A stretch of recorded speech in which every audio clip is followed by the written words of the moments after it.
আমি আলহামদুলিল্লাহ ইমারাতে ইসলামিয়া আজ পৃথিবীতে একটা মাত্র দেশ, বুকে হাত দিয়ে বলতে পারি 100 ভাগের মধ্যে 100 ভাগ আল্লাহর কোরআনের নীতি অনুযায়ী রাষ্ট্র পরিচালিত হচ্ছে।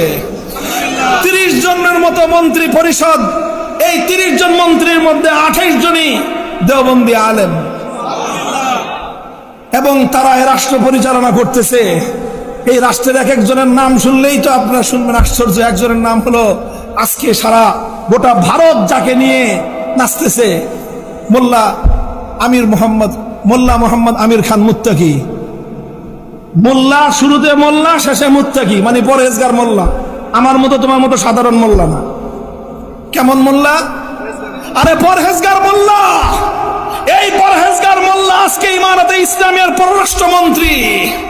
তাকে অভ্যর্থনা জানানোর জন্য তোমরা যেই ভারতের আশীর্বাদ নেওয়ার জন্য বছরের পর বছর লাইন ধরে দাঁড়ায় থাকো, সেই ভারতের পররাষ্ট্রমন্ত্রী মোল্লা আমির খান মুত্তাকিকে একবার সাদর অভ্যর্থনা জানিয়ে নিজেকে ধন্য মনে করতে পারে।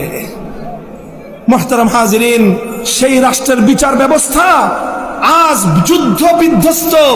40 বছর ধরে যে রাষ্ট্রের যুদ্ধ চলছে, সেই যুদ্ধ বিধ্বস্ত একটা দেশ, যে দেশে লক্ষ লক্ষ মানুষের কাছে অস্ত্র, এবং এই সাধারণ এই বন্দুক সন্দুক মার্কা অস্ত্র না, অত্যাধুনিক অস্ত্র, যে অস্ত্র দিয়ে তারা সোভিয়েত ইউনিয়নের সাথে যুদ্ধ করেছে, যে অস্ত্র দিয়ে তারা আমেরিকা সহ পশ্চিমা ন্যাটো বাহিনীকে কুত্তা পেটা করে বিদায় করছে।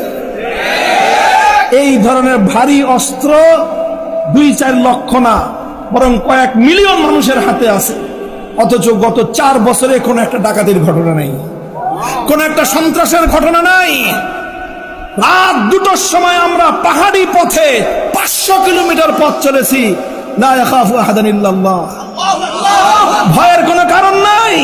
কেউ রাতে 2টার সময় এসে তোমার বুকে পিস্তল ঠেকায় বলবে পকেটে যা আছে দিয়ে দাও, কল্পনাও করা যায় না। কেউ এসে তোমার কাছে চাঁদা চাবে, চিন্তাও করা যায় না। কেউ এসে তোমার কাছে সন্ত্রাসী করবে, ছিনতাই করবে, চিন্তাও করা যায় না।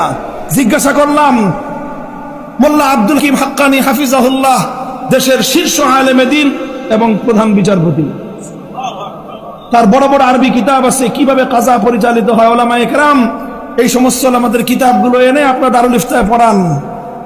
শুধু মুফতি তৈরি করেন না, কাজী তৈরি করেন। ওই ইমারতে ইসলামিয়া এখন শুধু দারুল ইফতা নাই, সবগুলি দারুল ইফতার সঙ্গে দারুল ইফতা ওয়াল কাজা। এবং এই দারুল ইফতা থেকে যারা মুফতি হয় 2 বছরের কোর্স শেষে বিচারপতি নিয়োগ হয়। এবং এই মোল্লা মুফতিরা যে বিচার ব্যবস্থা